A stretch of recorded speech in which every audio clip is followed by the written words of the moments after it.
2012 ఢిల్లీలో జరిగిన ఒక నిర్భయ కేసు, 2021లో హైదరాబాద్ లో జరిగిన ఒక దిశ కేసు, 2025 స్టార్టింగ్ లో Kolkata medical college rape case. ఇలా అందరికీ గుర్తే ఉంటది. సొసైటీలో ఏ ఇంజస్టిస్ జరిగినా కూడా వెంటనే మన టైం లైన్స్ అంతా ఫుల్ ఫైర్ అయిపోతుంది. అందరూ కోపం, పోస్ట్, స్టోరీస్, ఇన్ఫాక్ట్ మనం కూడా పెట్టే ఉంటాం.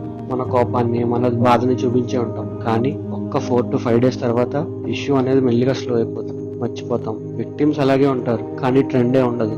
మళ్ళీ కొత్త టాపిక్, కొత్త ట్రెండ్. సొసైటీలో ఈ మధ్య ఇలాంటి అవుట్రేజ్ అంతా ఒక సీజనల్ అయిపోయిందండి. మనం ప్రాబ్లమ్ ని సాల్వ్ చేయడం కన్నా మనం ఆ అవుట్రేజ్ లో జస్ట్ ఫాలో అవుతున్నాం. బికాస్ సైలెంట్ గా ఉంటే మనం గిల్ట్ లా ఫీల్ అవుతాం కాబట్టి. ఇన్ఫాక్ట్ సైకాలజీలో దీనికి ఒక టర్మ్ కూడా ఉంది. దాన్నే పర్ఫార్మెన్స్ యాక్టివిజం అని అంటారు. ఆ టైంలో పోస్ట్ చేయడం ఈజీనే అండి, కానీ కన్సిస్టెన్సీగా పోస్ట్ చేయడమే అన్కంఫర్టబుల్. సిస్టమ్ అనేది స్లోగా చేంజ్ అవుతుంది, కానీ ట్రెండ్ అనేది చాలా ఫాస్ట్ గా ఎండ్ అవుతుంది. మనం ఇష్యూని సాల్వ్ చేయాలని ఆలోచిస్తున్నామా, లేదా జస్ట్ ట్రెండ్ ని ఫాలో అవుతున్నామా?